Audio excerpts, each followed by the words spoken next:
So, I'm very happy na ganun yung interaction ko sa kanila. I feel appreciated and accepted at the same time kasi parang for them, it's not a big deal na for now I can't afford to go work and eat sa mga usually mga fast food restaurants.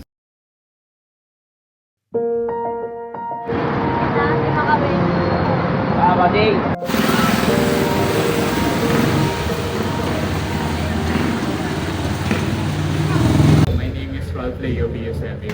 Currently second year electronics engineering student from Polytechnic University of the Philippines or also known as PUP. No?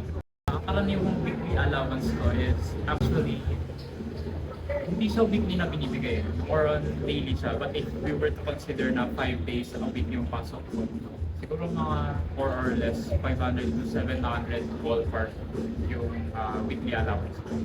Usually, ang allowance ko lang is majorly for ano lang siya, transportation lang. So, I think around say 100 pound ko. 80 pesos na diretso na kagad sa transportation. So, 20 pesos na lang yung matitira sa food. What I like to do is magbabaon na lang ako and most of the time, street foods lang muna. Kumbaga pampalipas ng gutom lang. Gutom lang. And in such cases, ganun din naman yung mga kaibigan ko. Given sa situation ko, hindi ako madalas kumakain mag-isa sa mga fast food restaurants, gano'n. But kung mga street foods lang naman, well, then go. Kasi mura lang naman, saka easily accessible. Yun, I feel happy kapag kasama yung mga kaibigan ko na kumakain sa labas, even sa street foods lang. But well, for me, I feel appreciated and accepted at the same time kasi parang for them, it's not a big deal na for now I can't afford to go work and eat sa mga usually mga fast food restaurants or kahit mga silog naman lang na usually mga 50 to 80 pesos yung price para lang makasabay sa kanila. They tend to adjust sa kung ano lang yung kaya ko. So kung baon, sila bili lang sila ng pagkain sa labas, then sabay kami kakain ko. Which for me really warms my heart. Warms my heart rather. I appreciate it so much.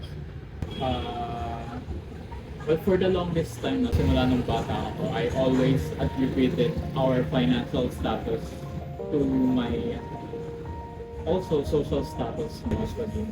Kapag kasama ko yung mga kaibigan ko na kayang bumili ng iba't ibang mga bagay, especially sa food. Yung food talaga yung pinaka napapansin ko na ako hindi ako makasabay na kahit bibili lang ako ng biscuit na 10 pesos, I cannot splurge anything. Araw-araw, bawat estudyante ay may kanya-kanyang kwento ng pagkain.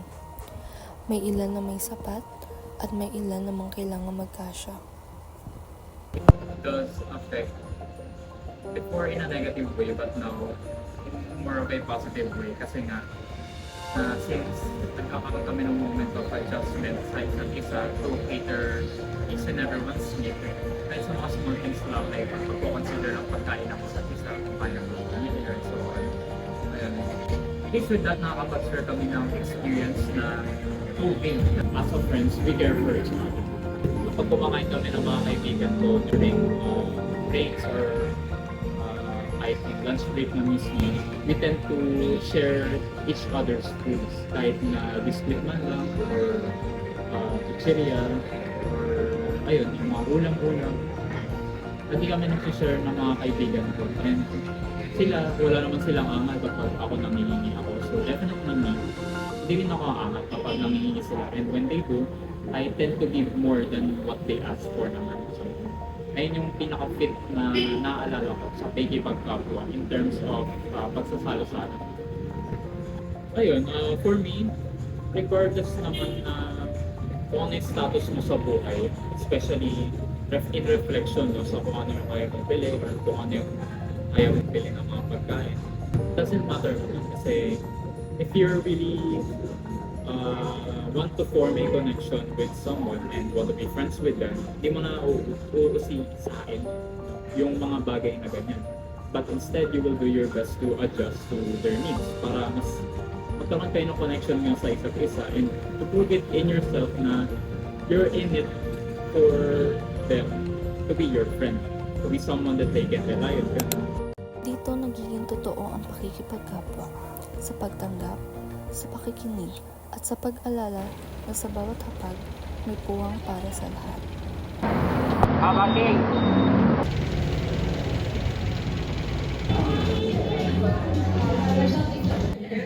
I am Jota Paxson.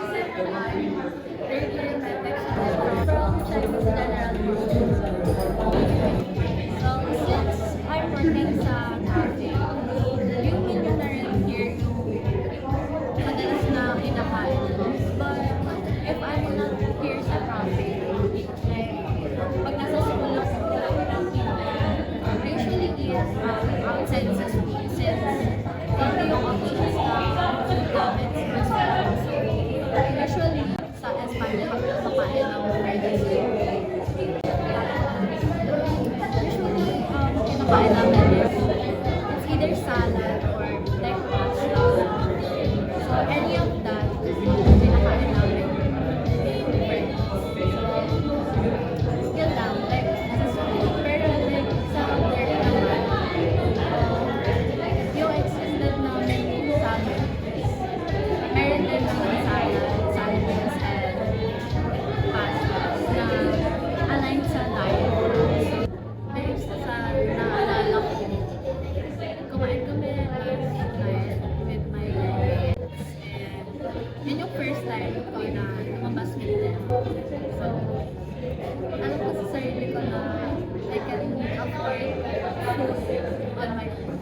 Pero, parang consider ko sila nag-adjust ako for So, syempre hindi ko malapin na feel sa kanila na I can adjust for Doon na yung hinayaan ko mag-decide for the food.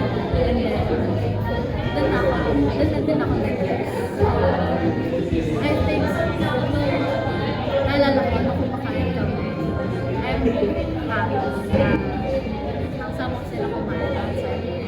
Sa simpleng pagsabay, natutuklasan nila na ang pagkain ay hindi lang tungkol sa lasa, kundi sa damdamin ng pagkabilang ng hindi pag-iiwan sa sarili. I feel connected with them. I'm very happy na ganun yung interaction ko sa kanila. I think that's my pagkakaroon. I don't like it after my interaction between my workmates and friends. Since may times that nakakalimutan naman yung friends na can say wow. So, kumakain din naman kami na tutok ko lang, like nearby our school, like mga karinderya.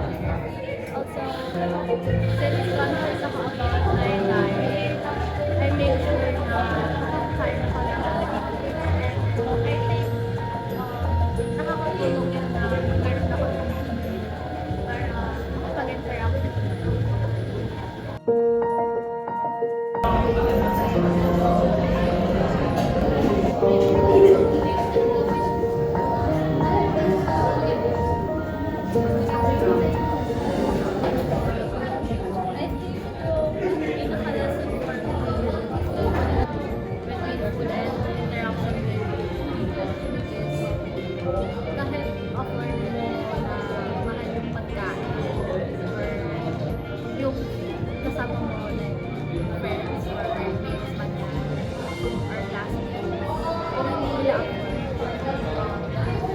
Don't let them feel na gano'n.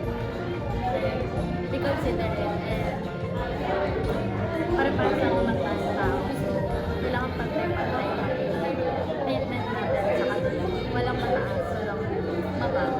So, yung workmates and friends, pareha siya malapit sa work. So, I think yun yung pagkakaroon.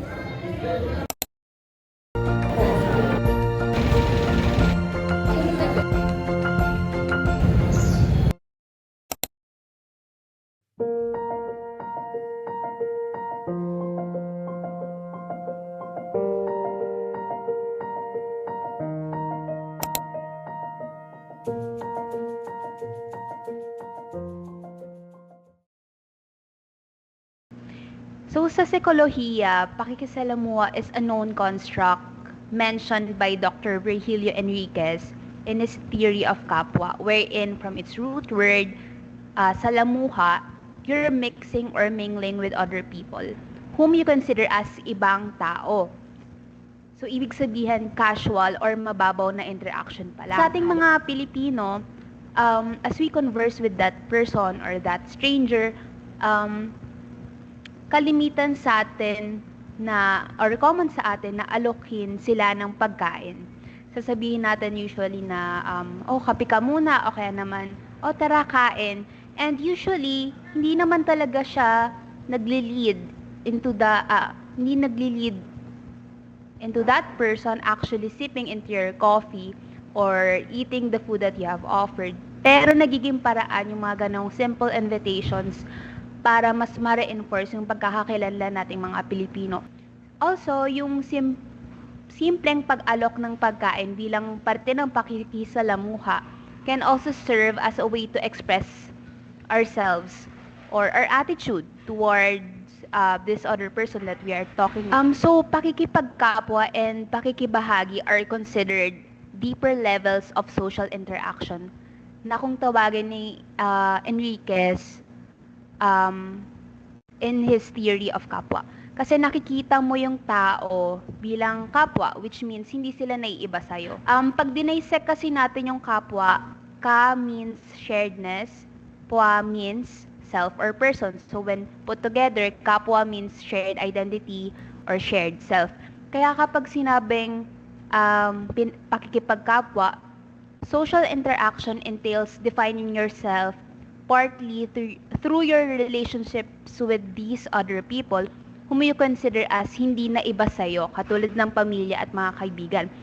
On a similar note, pakikibahagi naman, from its root word, bahagi, you are sharing or taking part in other people's experiences or social activities such as pagsasalo-salo o simpleng pagkain ng sabay-sabay. Its essence goes beyond the act of sharing food. Kapag nagsasalo-salo, hindi lang siya basta-basta physically sharing your food with other people, but it also sends this message that regardless of our individual identities defined by our personal differences, social status, and background, sa pagkakataong nagsasalo-salo tayo dito sa pagkain at this very moment, hindi ka naiiba sa akin at lahat tayo pantay-pantay regardless of our personal differences.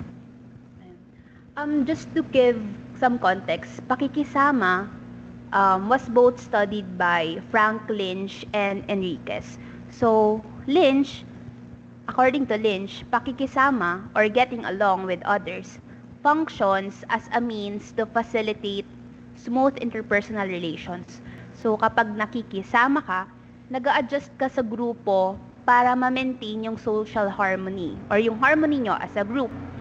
This somehow reflects pakikibagay sa theory ni Enriquez, which is another level of social interaction na nakikita natin kapag yung isang taong sanay na kumakain sa restaurant, napapakain mo sa karinderya.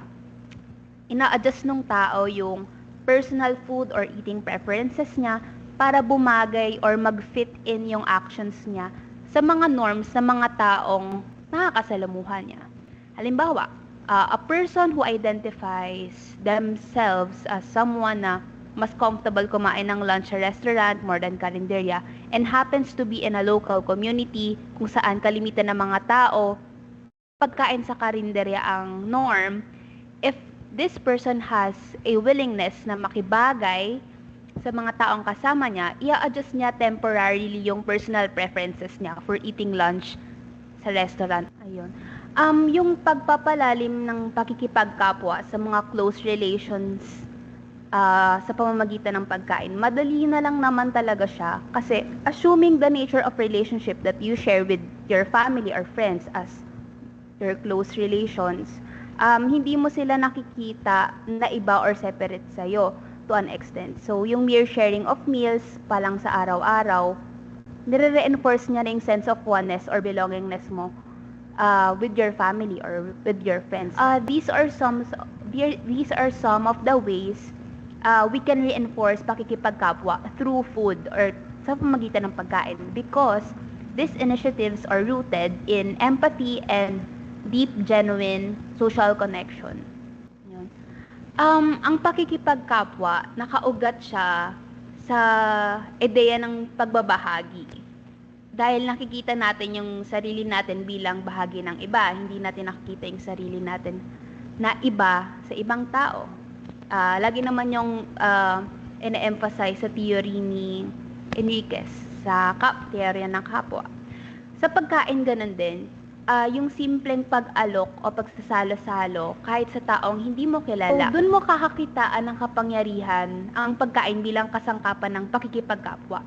Dahil hindi kailangan makipaglaliman o kaya naman makipagyakapan, gumawa ng grand gestures para ipadama mo na may malasakit ka sa kapwa mo at nais mong makipag-ugnayan sa kanila. Kahit sa simple gesture lang ng pag-aalok ng pagkain o pagsasalo-salo, may ipapahayag mo na agad yung pagkalinga at pakikipag-isa mo sa ibang tao, which reflects the essence of pakikipagkapwa.